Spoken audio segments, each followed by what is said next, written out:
The grand hall glittered with crystal chandeliers and polished marble floors, filled with the chatter of the city's elite, dressed to the nines. But in the midst of the pomp and celebration, a boy in torn clothes stood frozen near the edge of the room, his hands clutching a battered folder, his eyes burning with quiet fire. No one noticed him, until he walked straight up the aisle. The music swelled as the crowd turned to see the interruption.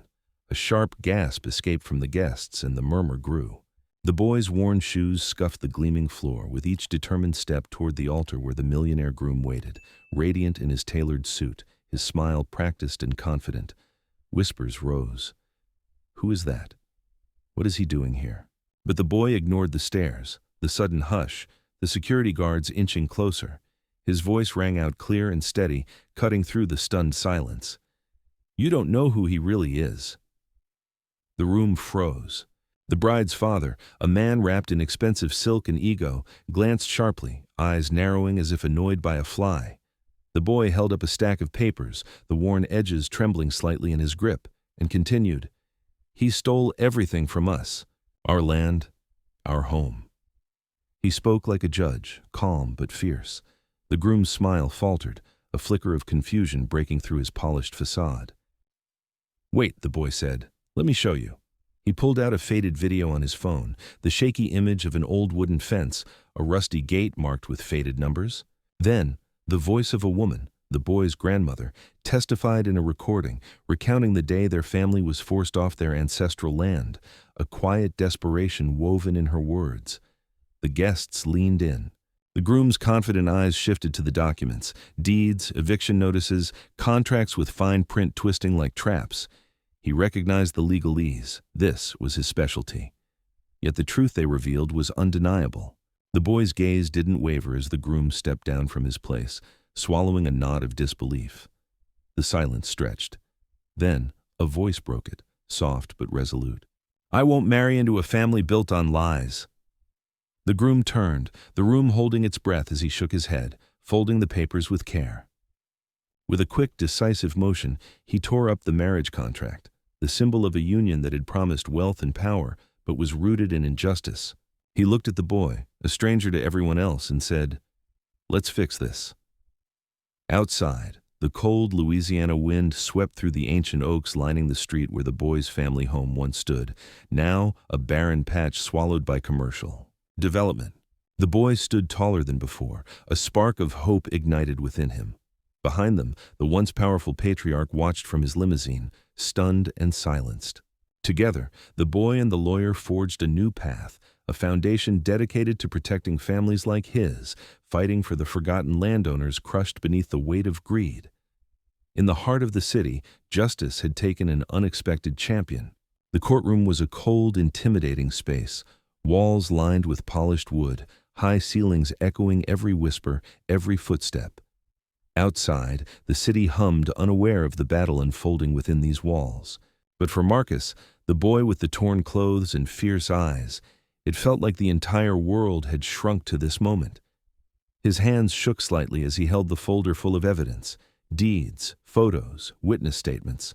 Every page a testament to years of loss, injustice, and stolen heritage. But this wasn't just paper.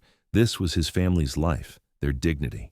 Across the room, the lawyer for the bride's father sneered behind his impeccably trimmed beard, a man used to commanding respect, used to silencing voices like Marcus's with a flick of his pen. The courtroom staff, the judge, even the jury seemed to lean slightly toward the side of wealth and power. But Marcus wouldn't back down. He remembered the day their land was taken. The sun had beaten down mercilessly on the Louisiana bayou. His grandmother's house, built from rough-hewn timber and memories, stood on a patch of earth they had called home for generations. But now, a convoy of black SUVs had rolled up, lawyers with slick suits and cold eyes carrying thick documents. They spoke in words Marcus barely understood then. Eminent domain, forced sale, legal loopholes. But the meaning was clear. Get out. His grandmother, her hands shaking but her voice steady, had tried to protest. "The law," she said, "belonged to the people too." But the men had only smiled thinly, a smile that didn't reach their eyes, and moved forward. They'd ripped down the old fence, bulldozed the garden where Marcus had played as a child, and paved over dreams with concrete. Since then, Marcus had been invisible to the world, a poor boy from nowhere, a nobody in a city obsessed with money and status. The schoolyard was no refuge either. Whispers followed him like shadows, the rich kids laughing at his patched-up clothes in quiet defiance. But beneath that surface, something stronger was growing. A fire. Back in the courtroom, the whispers began anew. Who is this kid to challenge a man like Mr. Hargrove? His clothes don't fit the room. Why should we listen to a stranger? Marcus felt their eyes, heavy and dismissive, but he ignored the sting. He wasn't just fighting for himself. He was fighting for every family like his, crushed by greed, forgotten by justice. His lawyer, Julia, a sharp woman in her early 40s with steel in her gaze, stepped forward. "Your Honor," she said, voice ringing with conviction, "the documents presented by Mr. Hargrove's counsel are forged. The land was taken under fraudulent claims, bypassing rightful procedures. We have testimony, video evidence, and sworn affidavits to prove it." The judge, an older man with spectacles perched precariously on his nose, adjusted his glasses and nodded. "Present the evidence." Marcus took a deep breath and handed over the video. Shaky footage of his grandmother's testimony, the eviction notices, the land deeds signed under duress. The jury leaned in. Outside the courtroom, the pressure mounted. News outlets had caught wind of the case, a poor boy taking on a millionaire. The story spread fast. "David versus Goliath, justice for the forgotten," headlines screamed. But not all attention was welcome. Mr. C. Hargrove's team launched a counterattack.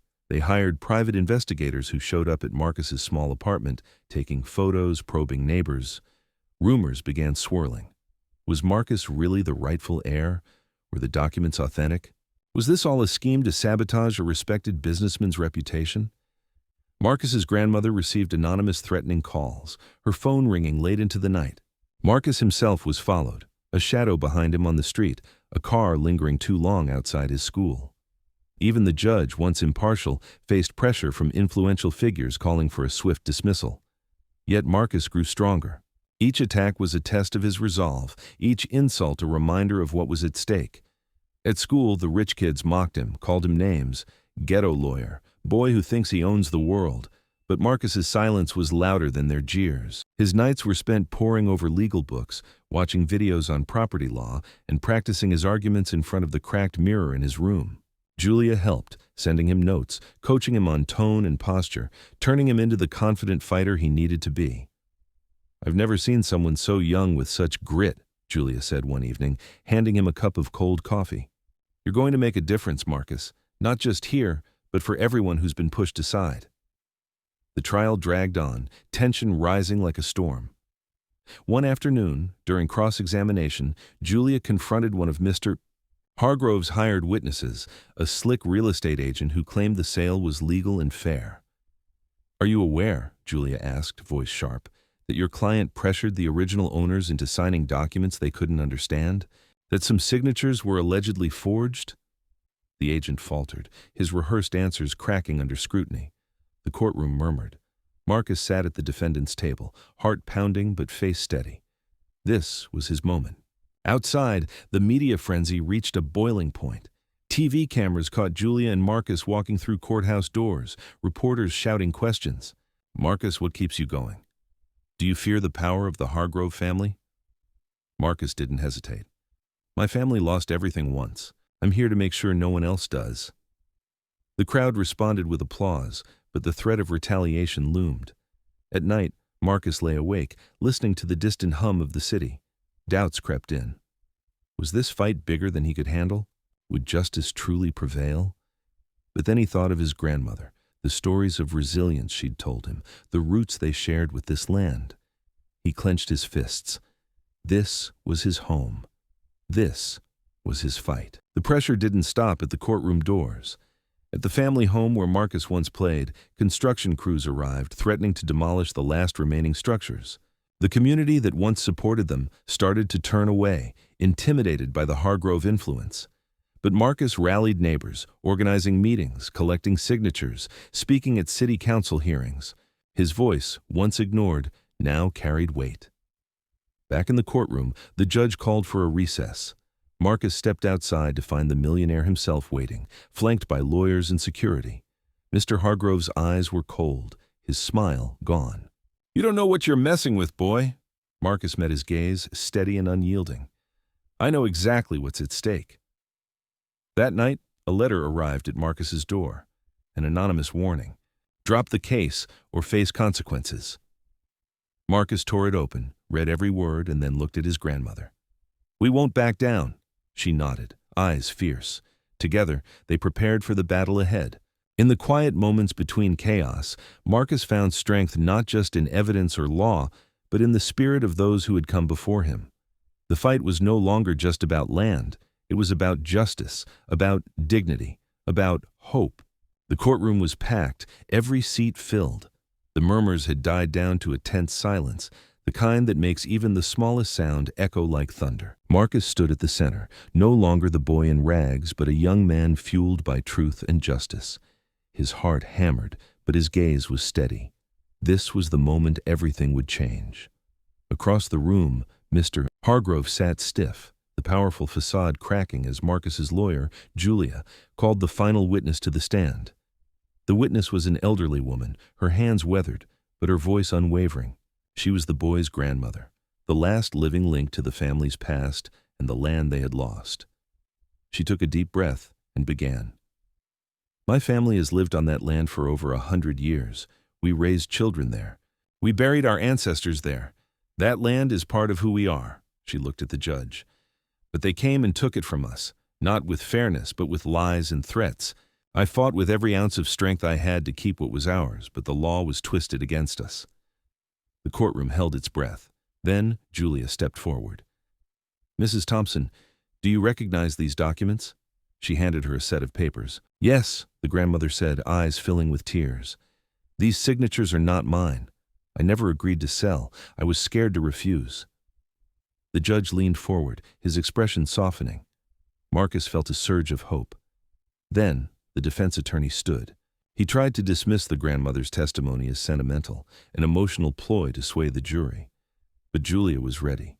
She presented new evidence, an email chain revealing Mr. Hargrove's legal team's intentional attempts to intimidate the Thompsons, to obscure facts and manipulate signatures. The courtroom gasped. Marcus stepped up, his voice calm but powerful. "Your Honor, I may be young, but I have studied these documents and the law. This case isn't just about property. It's about justice for families who have been silenced." He turned to the jury. "Imagine losing the land your family has cared for your entire life, not because you chose to leave, but because someone used their power to take it without your voice being heard." There were nods around the room. The jurors leaned in. The judge called for closing arguments. Julia's voice was firm. "This case reveals a painful truth about inequality and exploitation. But today we have the chance to right a wrong, to return not only land but dignity and hope to a family and a community." Mr. Hargrove's lawyer faltered, unable to counter the weight of the evidence and emotion. After hours of deliberation, the jury returned. The room was silent, every eye fixed on the judge. "The jury finds in favor of the plaintiff," the judge declared. A wave of relief and triumph washed over Marcus. Tears streamed down his grandmother's face. The crowd erupted in quiet applause, restrained but sincere. Outside the courthouse, reporters swarmed. Marcus and Julia stood together, faces bright with victory. "This is just the beginning," Julia said. "We're starting a foundation to protect families like yours." Marcus smiled, thinking of the boy he had been, the fight that had almost broken him, and the strength that had carried him through. Months later, the foundation was launched, a beacon for landowners and families battling similar injustices. Marcus spoke at events, his story inspiring others to stand up. The boy in rags had become a symbol of hope and change. At the foundation's first gala, Marcus saw the groom, the lawyer who had refused to marry into deceit, the man who had stood by him. They shook hands, partners now in a shared mission. Together, they were rewriting the rules, turning pain into power, silence into voices heard. And in the quiet moments, Marcus remembered his grandmother's words. "Never forget where you come from. Never stop fighting for what's right." His journey had begun in a moment of interruption, but it was far from over.